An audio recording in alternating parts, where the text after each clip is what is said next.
We're going to try to wind this up. And this is, uh, I'm, even though my head is very small, I am swamped. Well, maybe because it's very small, I am swamped with trying to congeal all of this stuff into 45 minutes or something, but I'll do my best. We're going to do it historically and actually start. You may think this stretches the definition of philosophy, but not as far as I'm concerned. So start with the fact that what I'm going to do is hang this on the framework of um, Hegel's dialectic. And you may think that's nonsense, but it's a way to structure a treatment of history, just a way. There's a thousand ways. There's a lots of different ways that I could try to uh, summarize everything that happened. And I'm just going to do this one because Hegel is kind of useful. So we start out with, I don't know, 13 billion years or say 9 billion years of nothingness, and then all of a sudden some slime starts to grow on this obscure planet in the universe, and it's very peculiar, and there's not a man, jack, boy, or woman among us right now that can tell you why or how that happened. Uh, and for that reason, I'm sympathetic with people who believe in, who still believe in myths about how it happened. I mean, what are you going to do? You have this will, as Aristotle said, this will or desire to understand, and there is no understanding how life began. So what are you going to do? Well, I sympathize with people who just say, well, there was a creator and he made it Well, I happen. stopped. I'm somewhat um, sympathetic with that because what else are you going to do? Want us on Anyway, the screen? Yeah, might as well. Okay. uh, who's that? Anyway, so what happens is for another few billion years, a You, bunch of very complicated stuff happens that we also don't understand, like mitochondria getting eaten by larger things and then living inside the larger things, which enabled life to get more complicated because mitochondria would supply more power to the cells. And eventually, critters crawled up on the land, say 500. I mean, the multi cellular critters began about 500 million years ago. And then, I don't know, whatever, 300 million, they started to get up on the land, plants and animals. And I'm willing to assign the word consciousness to everything, no matter how small there was a Scientific American article a while back that was examining the idea of consciousness, and the conclusion was just like turtles, it's consciousness all the way down is how they put it. That, and I'm willing to go with that because what consciousness is, I mean, geez, let's not say I'm defining consciousness, but as opposed to inert matter, which the rest of the universe, so far as we know, is composed of, consciousness responds to stimulus and threats. I'm just willing to say, as a minimal definition of consciousness, that even the most primitive uh, microbes respond to changes in the environment. And no inert piece of matter, the moon doesn't respond to changes in the environment, not intentionally. And so consciousness somehow, over a period of many million years, resulted in um, human beings. And this was just an imaginably complex uh, amount of reshuffling and cutting of genetic material.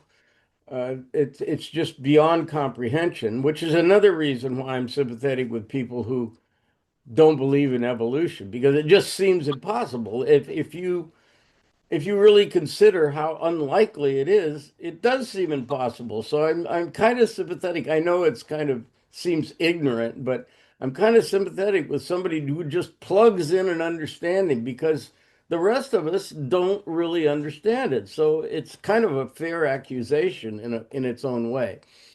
Okay, well, the first step, if we're going to use the Hegelian kind of structure of understanding the progression here, that first um, experience of life is what Hegel would call immediate. There's nothing between the experience of whatever these conscious beings are and themselves. There's nothing between. There's nothing mediating, and that's one of Hegel's big uh, concepts is the mediation, something between you and the object. There is no um, mediation. And believe it or not, that incomprehensible paragraph I read from Hegel last night addresses this exact thing. And in his very grandiose language, that's exactly what he's saying in his way, that there's nothing between the critter and the world except his perceptions. And the first moment, which is what Hegel would call it, in the dialectic, would be the invention of language by maybe, we don't know, it could have been um, Homo erectus, it could have been Neanderthals, but at least it was us that had language, and maybe two or 300,000 years ago.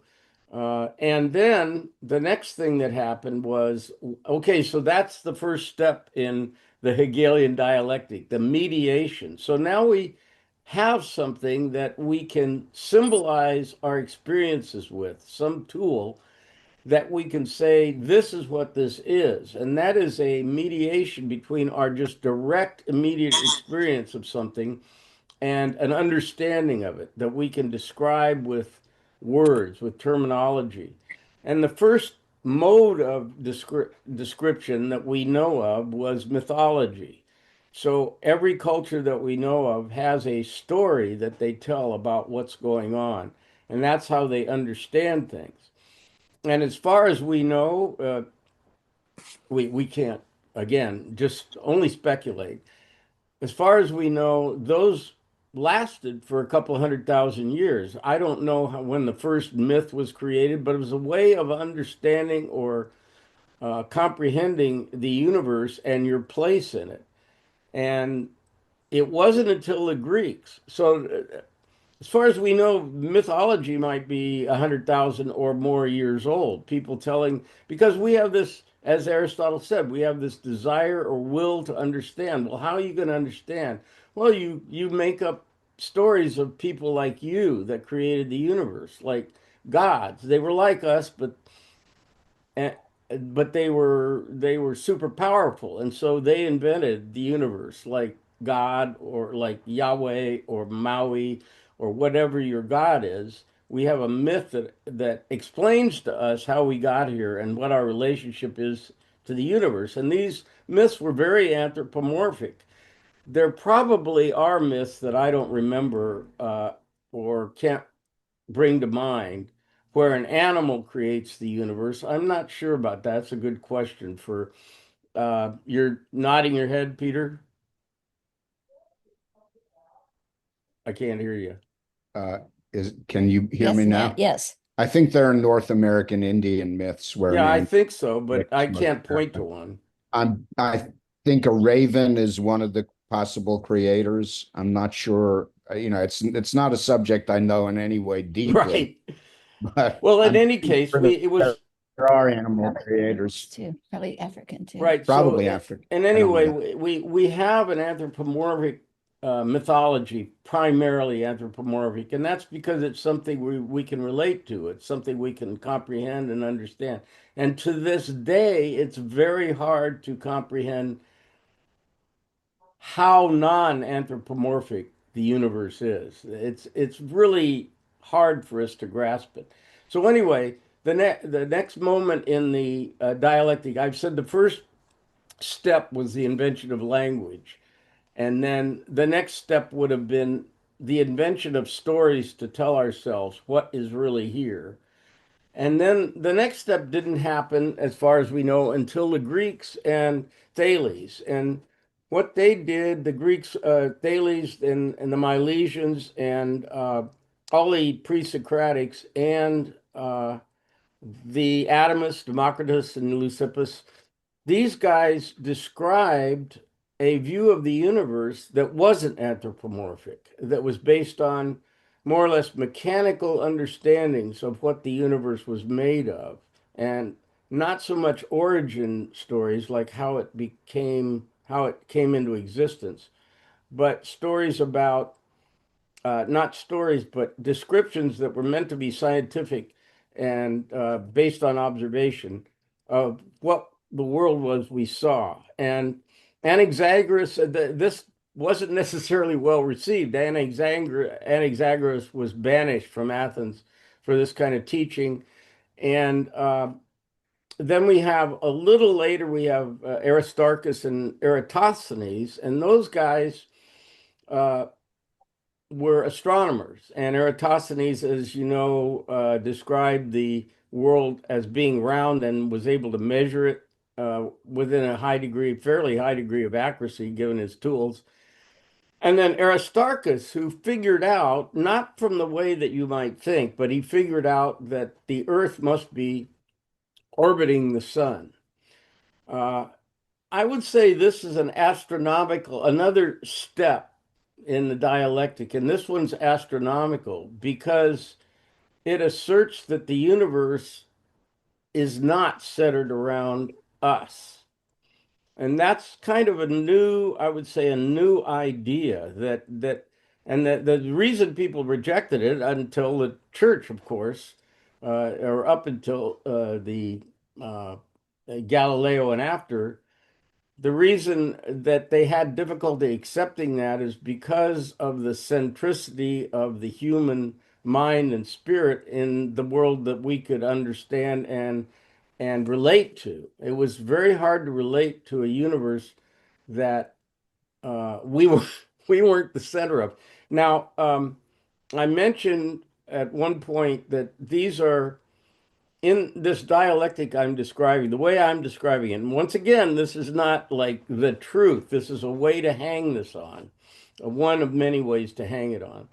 Uh, is various steps that are away from innocence. They are, each one of them ends a certain period of human innocence, I believe. So the with the predominance and the rise of science over mythology, we start to see a world that's hard to conceive for us, that is not controlled by powers that are like us or anything like us, or perhaps even worse, not controlled by any powers. They're completely mechanical and lifeless and soulless.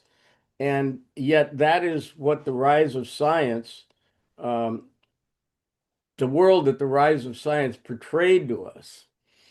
Um, Now, in between the Greeks and the rise of science, we had Christianity. And this was along the lines of what I've just suggested, a kind of rejection of the fact that the world is impartial and cold. And it is a reassertion of the godlike nature of the creation and that the gods are paying attention to us once again. Even some of the Greeks said the gods, yes, they exist, but they're not paying any attention to us. That was uh, that was true of some of the Greeks, but the Christians say no. The one of the essential things about God is the attention he pays to us. And then towards the end of the Christian period, there was an attempt to meld these two together with Aquinas. I'm not going to call this a new moment in the development, but Aquinas was of the opinion that we couldn't imagine that God would have created our ability to reason and then created a world that didn't answer to our reason. So the idea was that if we used rationality, we would never come up with a conclusion rationality and observation. We would never come up with a conclusion that contradicted Scripture, because Scripture was a foregone conclusion. It was the actual word of the deity.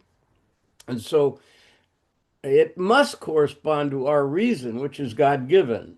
And that's what Aquinas thought and put a tremendous amount of work into demonstrating. I don't think it's a good idea to dismiss any of these guys out of hand. That's what you want to do. You want to say, okay, well, he's nonsense. He's nonsense. I don't think that's a enlightening way of approaching these guys. If you're going to dismiss them, you want to understand why they said what they said and what the force was behind it.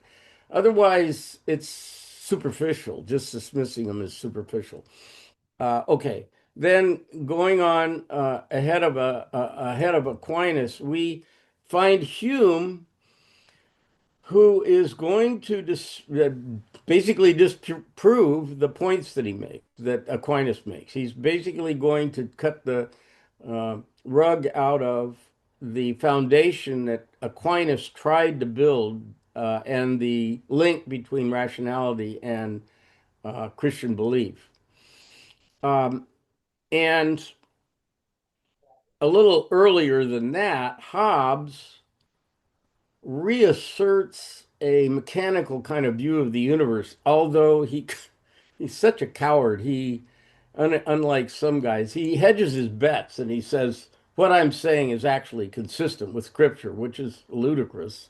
I don't see how I don't know whether he actually convinced himself of that or he was such a coward that he had to put it in the second part of the Leviathan just to make sure he didn't get burned at the stake. I'm not really sure what his motivations were, but it's clear to me that Hobbes can't be made, his fundamental observations cannot be made consistent with Christian belief or Scripture. Yeah, Peter. I just ran into something in Fear and Trembling where Kierkegaard quotes with approval in Latin something Descartes said, which is basically, even though I'm doubting everything, I'm not going to doubt the doctrines that Holy Mother Church teaches us because I couldn't really do that. And Kierkegaard approves this, but I was kind of amazed that Descartes says that explicitly, that, you know, I'm doubting universally, but I'm not doubting the doctrines of the Catholic Church.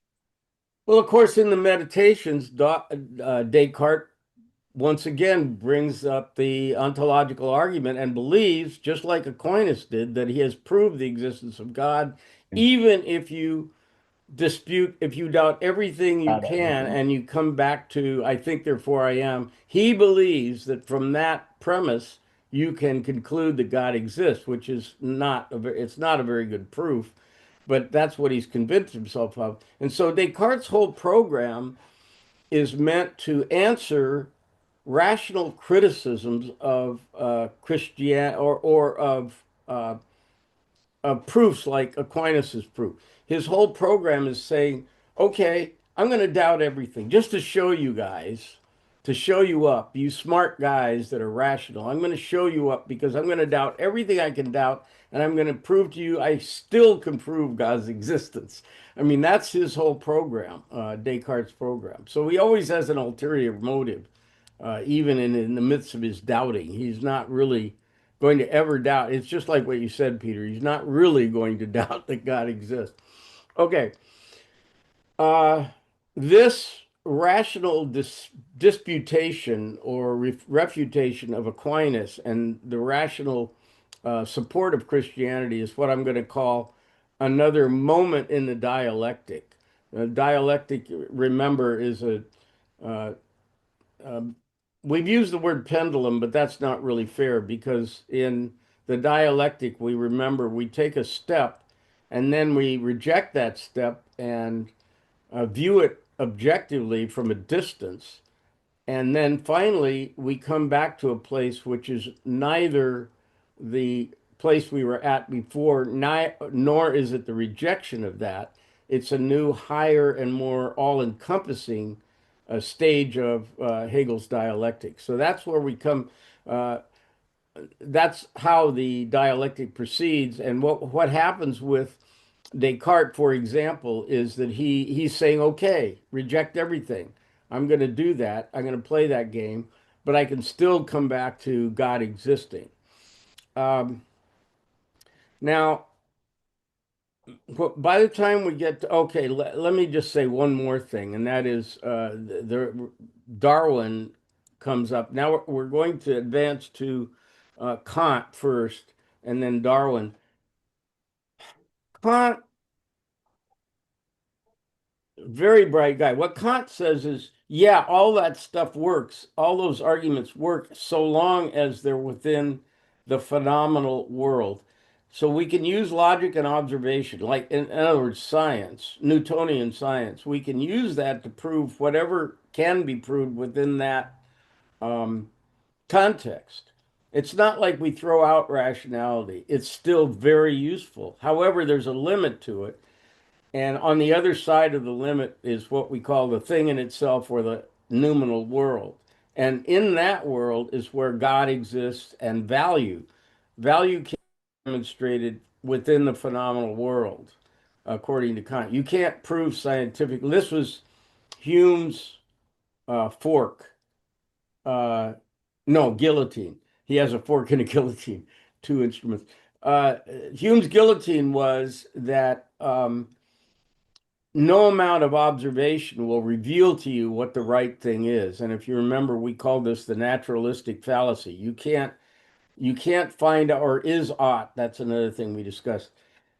You can't discover what ought to be from observing what is. There's no amount of doing that. And so I think I used the example of the discrepancy in income. No matter how much income discrepancy you could demonstrate, Hume will say that that doesn't tell you anything about whether it's wrong or right to have this discrepancy. That's something that comes from value, and value, what Kant's going to say is, yes, you can have values, but you can't say that they're part of the phenomenal world or the scientifically observable world. Okay, so the um, the limitation, what Kant calls the limitation of reason to make room for faith, is that yes, our rational and observational skills developed first by the Greeks are completely legitimate, but there's a limit to what they can tell us, and that is uh, what ought to be, what our values ought to be, and this led to um, the uh, Hegelian and existential movement, which said, okay, well, the instrument we're using to perceive the universe is limited, like Kant says, but it's also, they wanted to say, not static. It's not one single thing. And our consciousness develops in concert with what we perceive in the world. In other words, the world and consciousness progress together. They don't progress. We don't get closer and closer to something that's actually out there because Aristotle, going back to Aristotle, whatever a thing is known only in our mind. It isn't known to the universe that a tree is a tree, but our mind knows it. So that Hegel wants to say that tree really isn't out there except in our mind, which is not inconsistent with either Aristotle or Berkeley. They both say this. Berkeley says to be is to be perceived. We didn't cover Berkeley, but that's what he says. So there is no place in the universe that holds the idea of what the earth is, what the universe is, except in our minds. The universe itself doesn't know what it is, as it were. So Hegel will say that that instrument that is perceiving the world develops. It isn't just a static thing. Like Kant, I don't think considered mind as being something that would progress. He was more or less concerned with the things that we perceive abiding with the laws of, say, Newtonian physics. And the Newtonian physics is something our mind constructs, but he doesn't consider that our mind could construct something else, which we'll get to in a minute. Okay, so the Hegelian insight led to a bunch of stuff where people were making grand statements about life. And that would be Hegel, Marx, Kierkegaard, Nietzsche, all the existentialists and phenomenologists and all that kind of stuff. We're trying to describe the human experience in a way that left the door open for change and development of either the individual experience or the historical experience of everyone together, of history together. And as we said, this could lead to a lot of incomprehensible jargon and terminology. So the response against that, again, this is another movement in the dialectic. Going back to Kant, one movement in the dialectic was to limit consciousness or reason, and then the next movement was to introduce change as part of consciousness. It's not just one static thing, it goes through change. And then the difficulty in describing the human experience was noticed by the Vienna Circle and G.E. Moore and a bunch of these people who said, well, wait a second, we've gotten ahead of ourselves here. Let's just try to get back to the basics and understand what language is doing. And so that led to the verification principle and a concentration on getting very clear on what because the language is our instrument for understanding the world. And insofar as we don't understand language, we don't understand what we're saying about the world. So there was a desire to get very clear on what we said, and this is represented in Wittgenstein's Tractatus. Okay, so there's another moment in you're rejecting these grand theories and trying to get very focused on individual things like science does. So that in chemistry, we don't have broad things about how, this chemical is really the father of all, we don't talk in metaphorical terms. We try to talk in very, very concrete terms in science. Well, that's what the logical positivists and the Vienna Circle and so forth were trying to do. Then comes along Wittgenstein. And Wittgenstein says, we are as sloppy or naive in our understanding what language does as we are in the biology of living things. It's not something we have a clear angle on. And every picture, okay, Nietzsche says that any system or picture you have of reality is going to have to leave off 90% of what reality is because it's an oversimplification of what it has to be an oversimplification of what the world is. Everything we say is true is leaving out the 90% of things that aren't covered by that statement. Well, Wittgenstein doesn't say that because he wouldn't say something like that. But in the philosophical investigations, he does systematically point out, kind of the way Socrates does, little things where we've had an overly naive view of what we were actually saying when we said words. So he gets very meticulous, and it's kind of psychedelic, actually. I mean, we think of these guys, especially Wittgenstein, the early Wittgenstein, as being very stiff, cold. That's why people reject them. They're very stiff and cold. They're not making us these grand, passionate statements that move us. They're not doing that. Well, if you look at the philosophical investigations, there are a lot of passages in there that are very psychedelic. I mean, they're just so strange because you think you have a picture in your mind of what is going on in your mind or somebody else's mind. And then Wittgenstein says, well, look at what you're saying right here. Look at it very closely, because I think you're misusing that word, and you're putting language on a holiday is his term for it. Language, you're using language in a way which has lost its moorings to reality. And he wants to pull us back from that. And then, of course, he says, what not be spoken of, what cannot be spoken of, thereof we must remain silent. So that's where we come to. Now, that's another step in the dialectic. I'm sorry, this is an artificial structure that I'm putting on the whole thing with the objective of having some kind of structure at all. And then the final thing is that I would say is the final blow to the um, innocence of the human being is quantum mechanics. If we go back to Plato, you'll remember that in the Meno, Plato thinks he has demonstrated that there is some resonance, some participation, some harmony between the human mind and the cosmos. That's exactly what Plato thinks. And it's exactly what Einstein thought. And that's why Einstein was profoundly upset by quantum mechanics.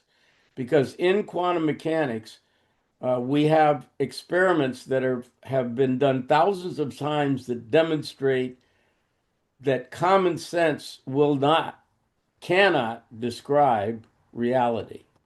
And that's upsetting. It was very upsetting to Einstein because it upsets the very program we started off with, mythology, is how to comport ourselves or understand the universe in such a way that we fit. And so first we did that with gods, and then we did it with science, thinking that, okay, our ability with science is allowing us to uh, have a more comprehensive view of the universe and therefore feel more at home. And then with Kant, um, we say that, okay, there's a limit to that, but nevertheless, the limit is still within that limit. It's reasonable, and we can trust our rationality. But now, what's happening with quantum mechanics is we can't even trust that our minds are capable of comprehending the physical universe. Forget about values and forget about religious entities and things like that.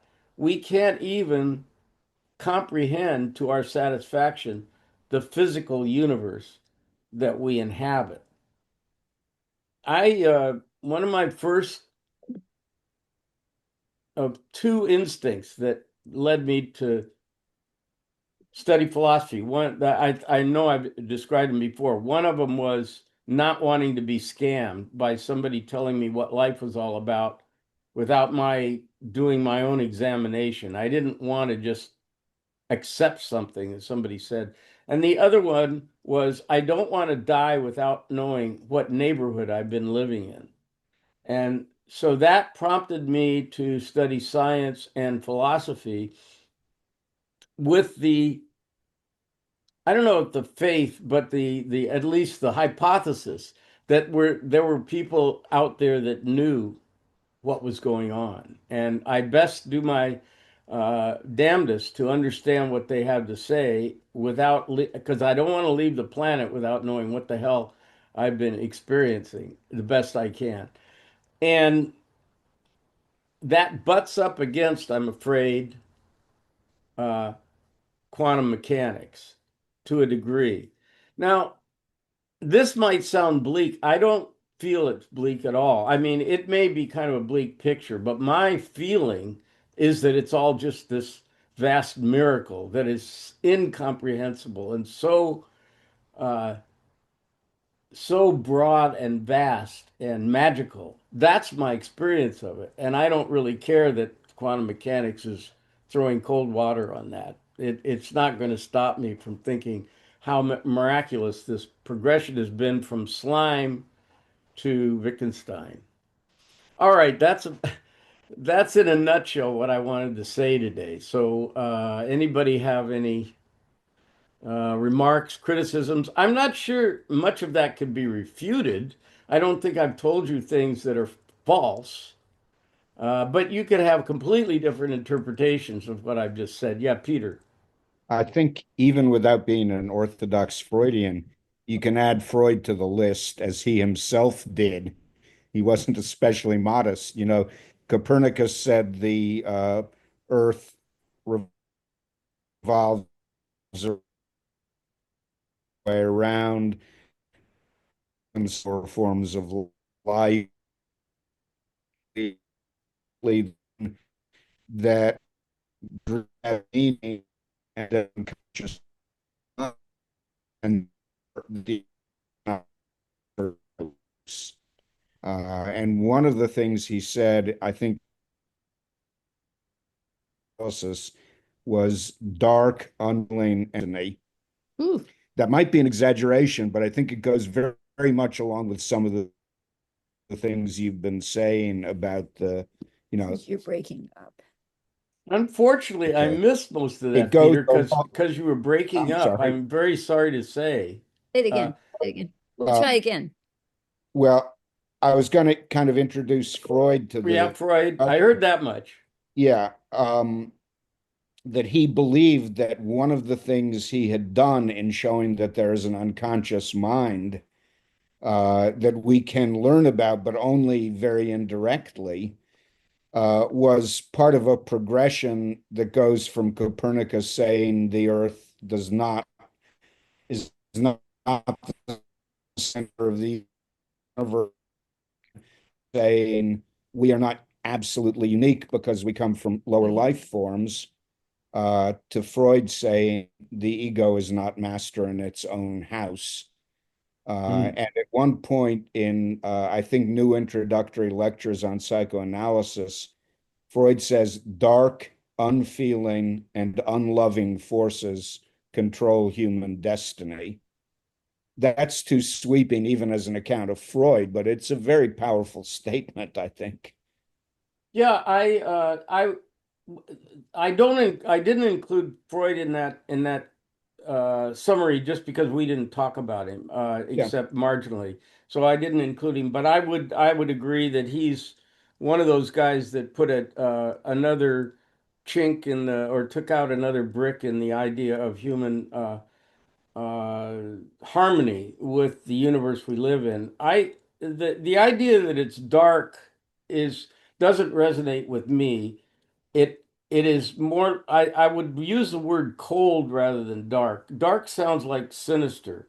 I would use completely cold, that we are the result of, and by the way, Freud thought he was being a scientist. He didn't think he was being a fuzzy new age kind of guy. He thought he was being scientific.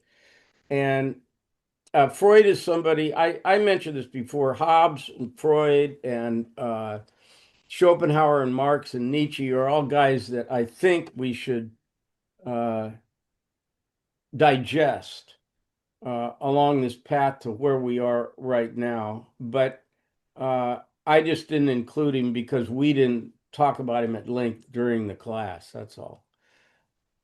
None of those guys, unfortunately, none of those guys I just mentioned can be justified by empirical science. Freudians will admit, I mean, there's dyed-in-the-wool Freudians that have spent their careers trying to empirically verify the id, the ego, and the superego.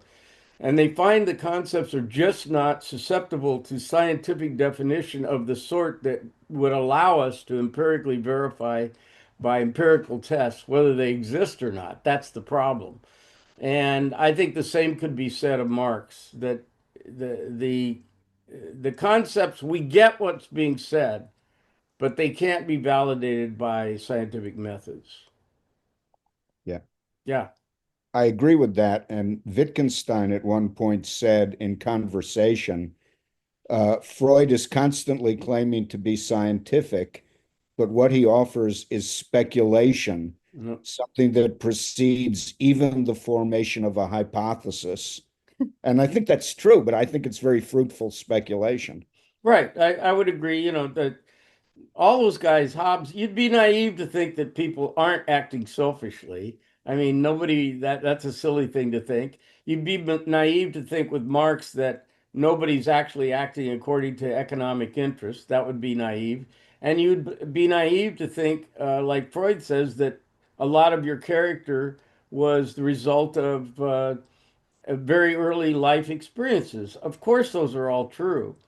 But to what degree they can be quantified in the way that we like in science, that's the problem. And none of them can be because human behavior is so difficult. Nobody has the no matter how confident the guys online will tell you they are about what motivates men or women or whatever corporate heads, uh, it can't be reduced the way that we'd like it to be reduced. Again, that's why people believe in myths, because we can't come up with a simple understanding. Even the best minds can't come up with a simple understanding. So what are you going to do? You tell yourself a story. I'm afraid that's kind of what we all do. So Tony, one of the things that was interesting to me was not just, as you say, what people wrote and what they talked about their quest for understanding, but what they actually did. So the fact that Wittgenstein did this writing, which I found very, I mean, it makes me want to go off and read some of at least the easier bits, as you say.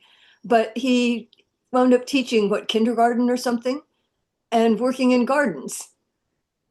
And you know, so the people who are trying their hardest to figure out language and ideas and to understand, in fact, are also translating, or at least are in their own lives finding a path that looks fairly straightforward and simple.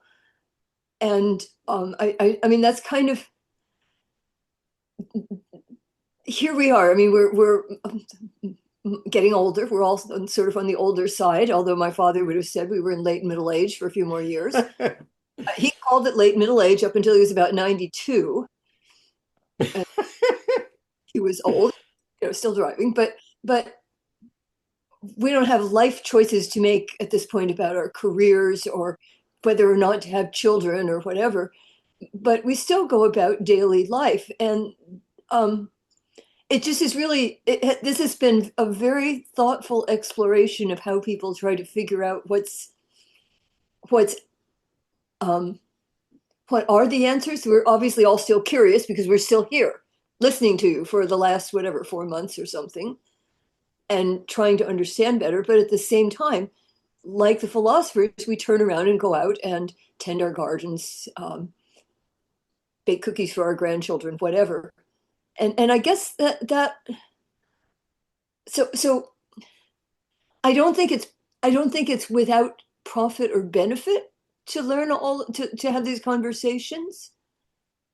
But I guess I don't want to, or I don't know, it hasn't unsettled me especially to have at the end of the day the sense that no, despite all my work in medical research, there are things I'm never going to understand because they're not comprehensible. And starting with, you know, what the human mind is doing and how it goes wrong with, it's, anyway, I just wanted to say thank you and sorry about the sort of babble here about it, but. No, that's all good. I'm recalling there's an actor and I can't think of his name. He was on talk show. He's a prominent actor, and the only role I remember him being in was there's a Peter Falk like very funny movie about him being a CIA spy and his daughter's getting married. What is the name of that? Oh God, this is a terrible description No, because I It's can't the think in- of what it's the in-laws. the in-laws. And do you remember who played the father that kept going? Oh my God, Oh, it's awful. Robert De Niro? who was it? Robert De Niro? No, it wasn't Robert De Niro. Oh. It was he was a prominent actor and he was very erudite and well educated, which is not true of all actors.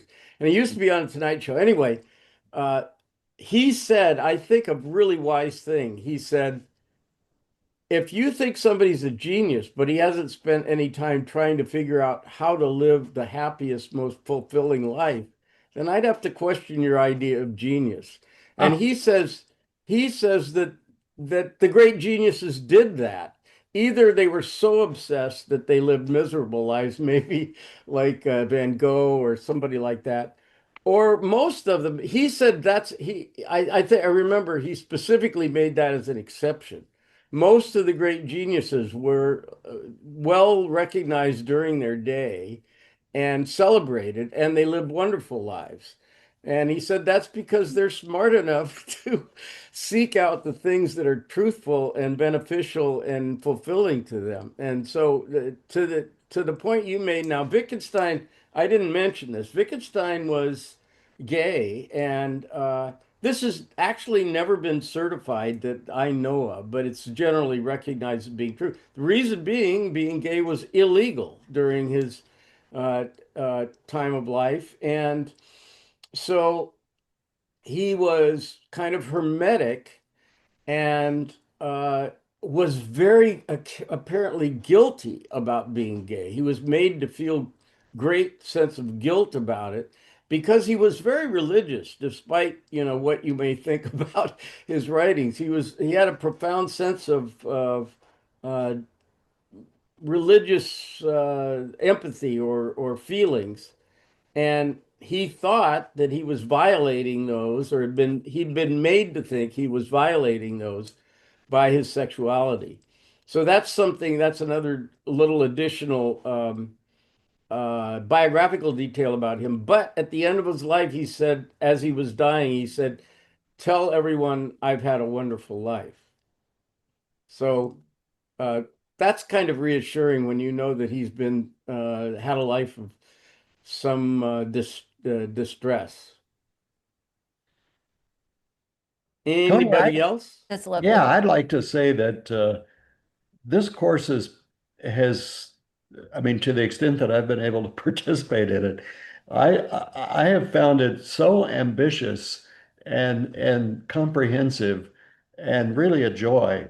And some of the questions that arise for me now, it seems like we have um, a kind of agreement among philosophers that philosophy has to be reconciled with science to the extent possible. And in a way, it's interesting how science has given us mythology in the sense of grand stories about where did the universe come from, how did it start, how has it changed over time, when did we come along, what's our relationship to other living things. I mean, all of those we now uh, initially were answered by myth, and now we look to answer them more by empirical investigation, tied to theories that make the that are consistent with the empirical investigation. And one of the things that astounds me is that I really believe in this idea of intellectual progress, that we truly know more than humans did in the past. And it's kind of astounding to me to realize with the Trump administration how many of our fellow human beings in the United States don't think that science has anything more valid to tell us than reading the Bible. And that when the two contradict, that we should go with the Bible and drop the science. And the attack on universities and the Smithsonian and on is just so distressing to me that there's so many people who would just willingly undo all this thinking, revise all this thinking, dismiss this careful thought. I just it seems like one of these times when the library at Alexandria is about to be put on fire again. And I want to, that's one thing. And the other thought that I keep wrestling with is that we stop with Wittgenstein, but we have people like, I mean, one of my favorites is Noah Yuval Harari in Israel, that I think has really worked to write books about the grand progression of intellectual thought throughout human history, just as you have tr tried so well to describe. And he ends up sort of talking about artificial intelligence and what is it, and what does it tell us about consciousness, and what does it tell us about language.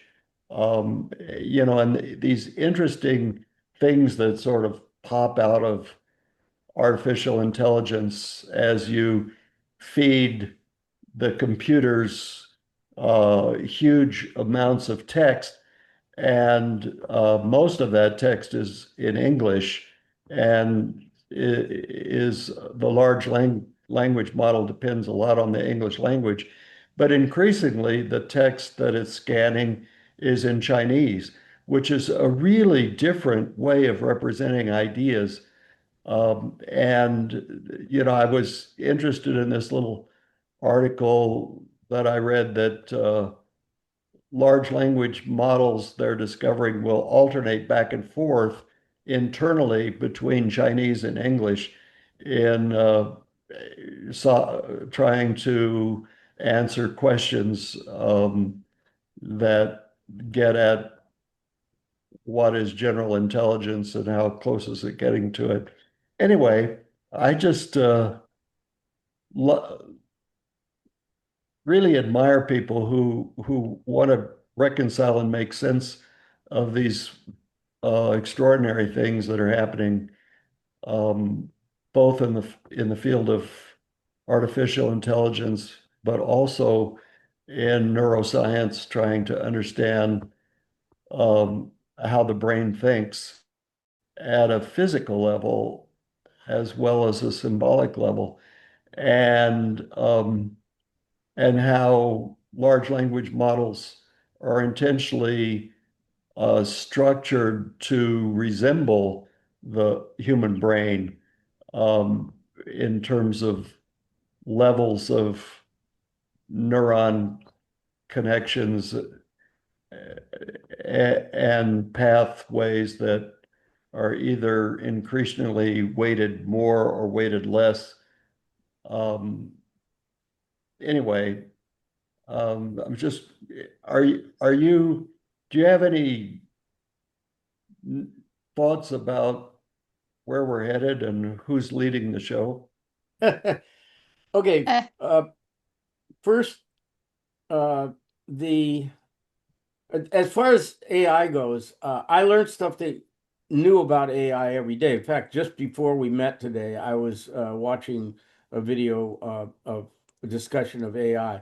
The problem with that is that you can't really read books about it. It's happening so fast. You kind of Yeah. have to try to keep up online with what's going on. And just today, I heard somebody who is in a position to know pull in their horns a little bit about how soon we're going to get artificial general intelligence, and they were pointing out I don't want to go into it in detail, but they were pointing out specific things that large language models do not do well at, and this can be scary or not, but they weren't presenting it as being some kind of nightmare. They were just saying, but one other thing I just wanted to say in response is that with maybe Gerald, maybe somebody knows. There is a physicist that says, well, so what? We don't have to have a grand theory of everything. They don't talk to each other. That's fine.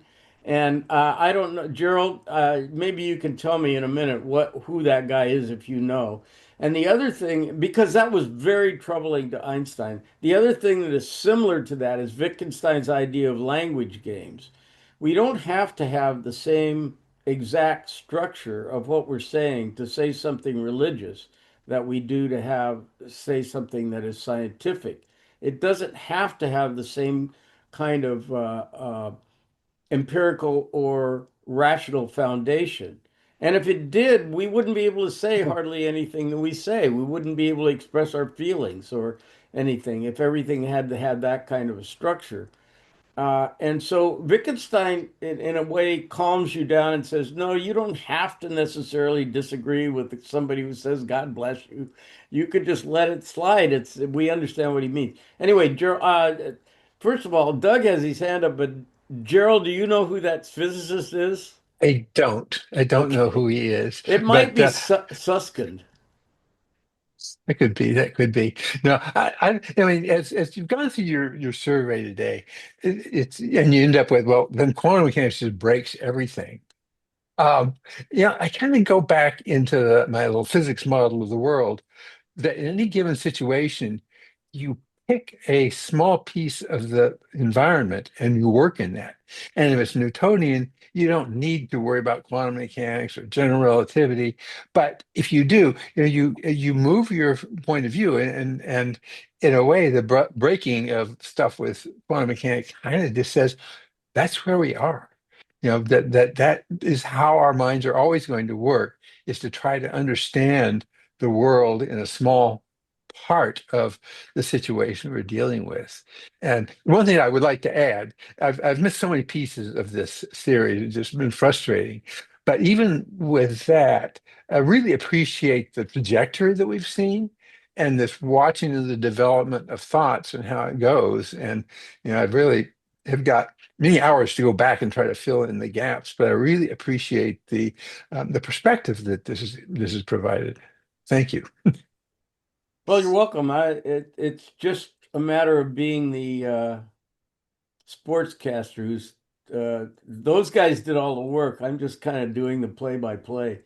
But yeah, I enjoyed having you all with me here for sure. And every time I go through these guys, and this may be the last time, I learn something new about them, whether it's from other people or from just reconsidering from a different angle. Doug, did you have your hand up?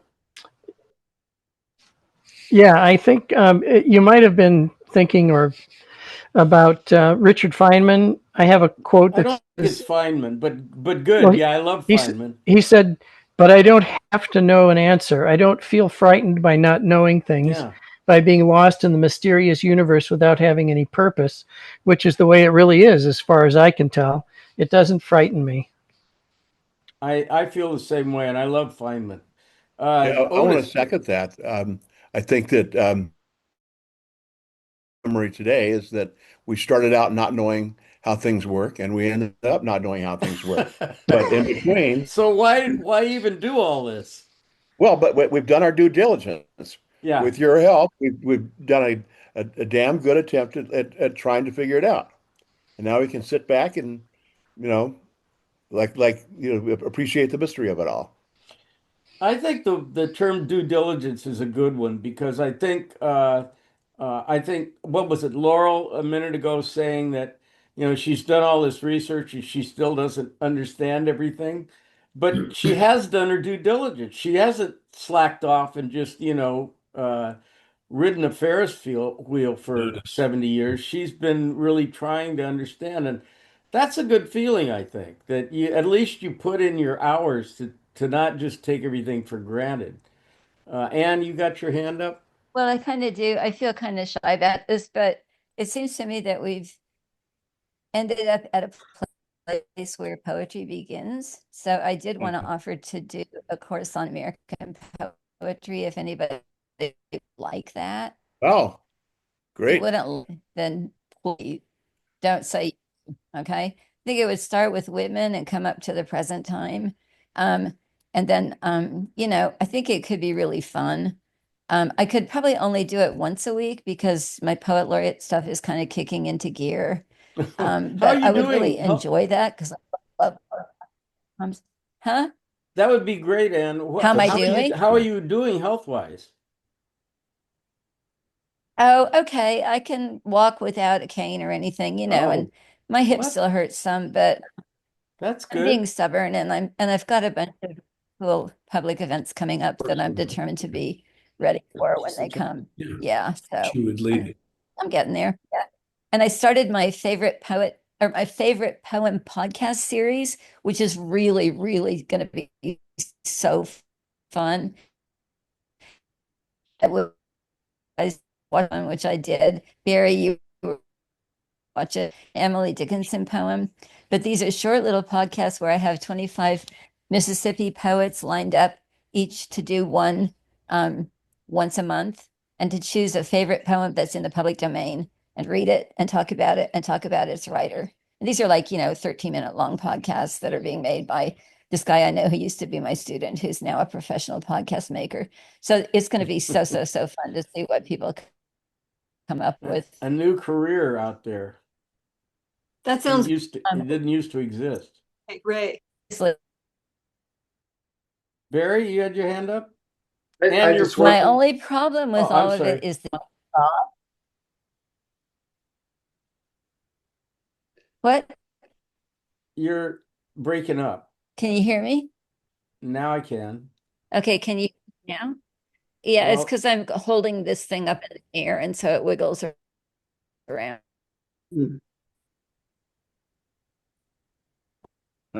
You want me to hold it? Yeah. Can you guys hear me? Yeah. Yes. No? Yeah. Yes. Yeah, you're Okay, good. so if you would like to do it, then I would be happy to do it. As long as Tony, can we keep using your same Zoom link? Yeah. Because me creating a Zoom link would be the death of me. It would just not happen. I know what you mean. Believe me, I know what you mean. Good. Great. So I will send you guys. How many of you have read much American poetry? Some. Some? Great. Yeah, Deborah, I know. That's great. Good. Okay, my ideal audience, a bunch of people who might have a lot to discover.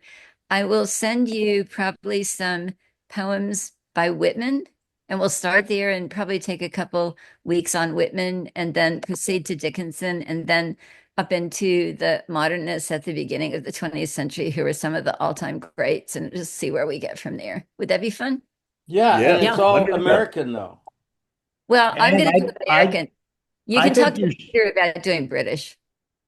And I would encourage you to announce this to Just the do your whole 47 list and not just us, because I Yeah. think there are a lot of people in that larger group that would like to know about it. I will. And let's start next Thursday. Okay. Okay? Great. In 1 Tony, week, thank- right? Yeah, that's And- in a week. Done. Thanks so much, Tony. It's So been great. 10 Great, 10 thank you. o'clock next Thursday then. Same place, same URL. Right. Yeah, great. Okay. Perfect. My daughter. It's a good follow-up. And Anne, I happened to listen to your Dickinson podcast. It was great. Oh, Really efficient, 13 and a half minutes, and I learned a boatload. It was so fun to do. It was really fun. Because, I've been teaching poetry for like 55 years. And I love to talk about poems with people.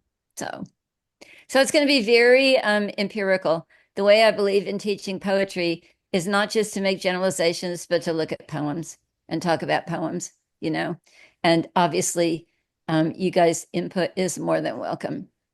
Questions, telling me that I'm full of it, telling me that you hate so-and-so, telling me that you love it, whatever, Okay, great.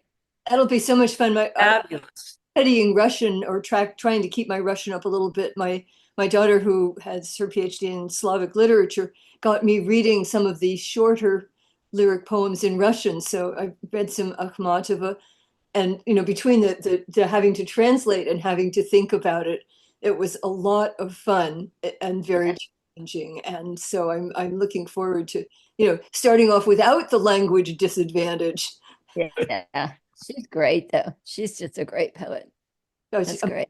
So Barry, you've been trying to get in here for a while. Yeah, no, I just wanted to, first of all, I wanted to thank you, Tony, for committing your time and all of your knowledge to this. It's been very enlightening and really, really riveting.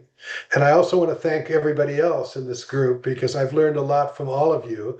And I'm really glad, Anne, that you want to keep this thing going and morphing into another chapter, because it'll be a way of keeping some of this community alive, which has been really, really nourishing. I've really, really appreciate it. And thank you all for putting the time and effort into it.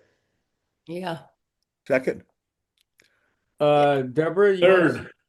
Yeah, I just want to agree. I want to thank you so much, Tony. I've missed a few and listened to them later, so I super appreciated that you were able to figure out how to do that. That added a lot to the experience to be able to review, read the AI summary, and also just do it on my own schedule. So thank you for plowing your way not only through the history of Western philosophy, but also Zoom, which is much harder.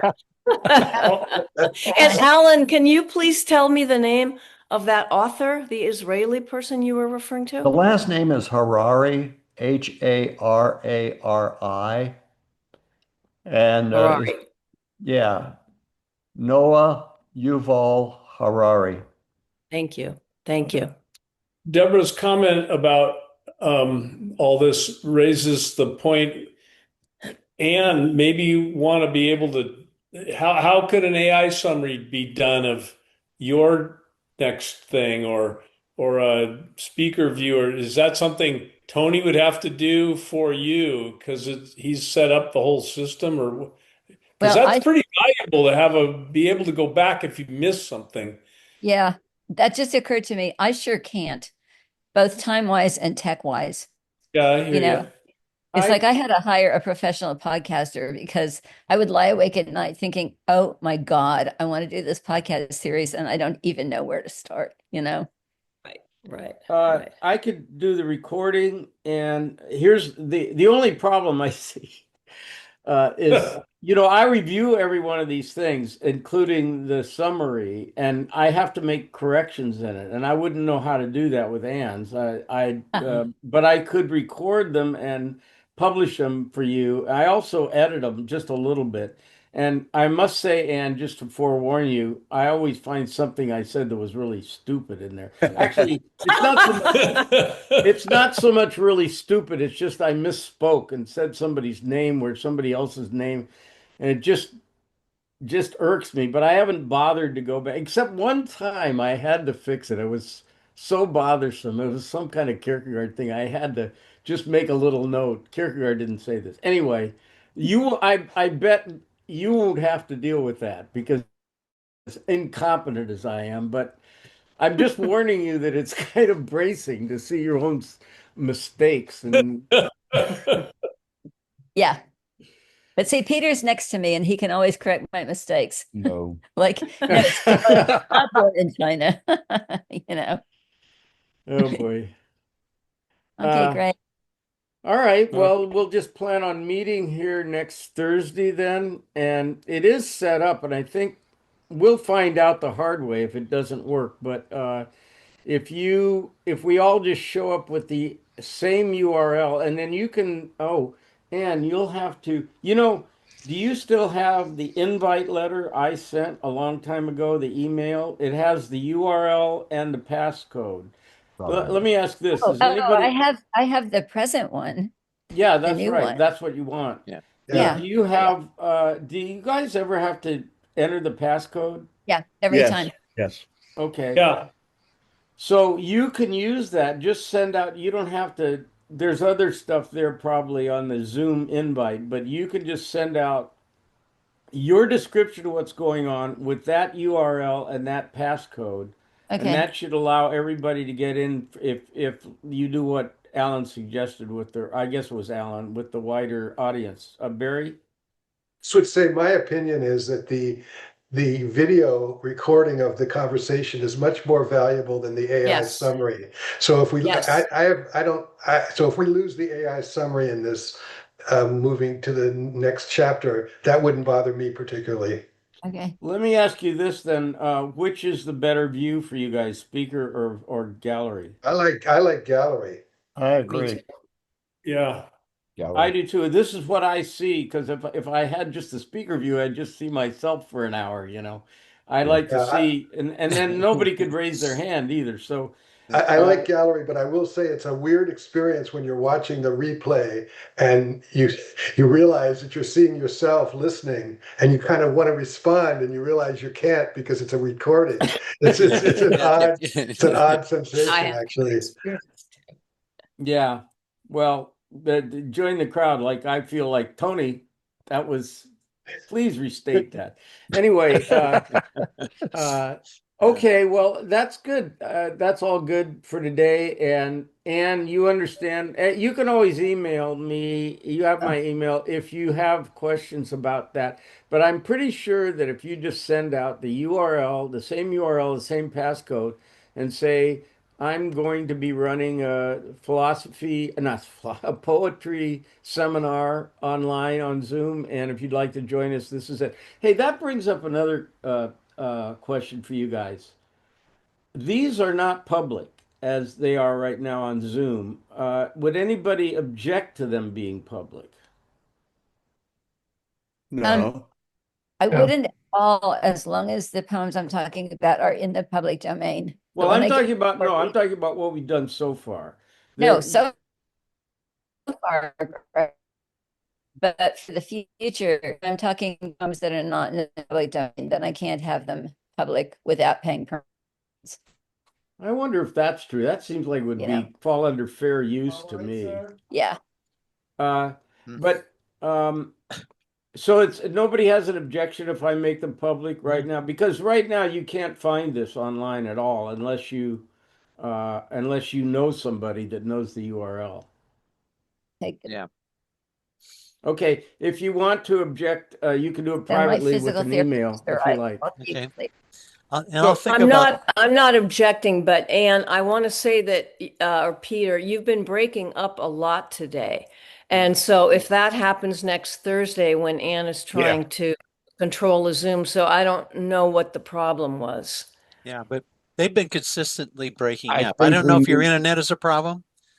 We need to be closer to the power source, I think, is the main problem. Could you hear that? Yeah. Yes. Yeah. Yeah. Okay. If we're in a different room, I think it won't happen as much. Okay, Okay. good. Room Because where yeah, the like power source is. And I'll Like think about Deborah the fair says, use issue. it's one thing if you make a comment once in a while, but if you're running the thing, Fair it brings use up- seems to cover it as far as I can see. yeah. Poetry.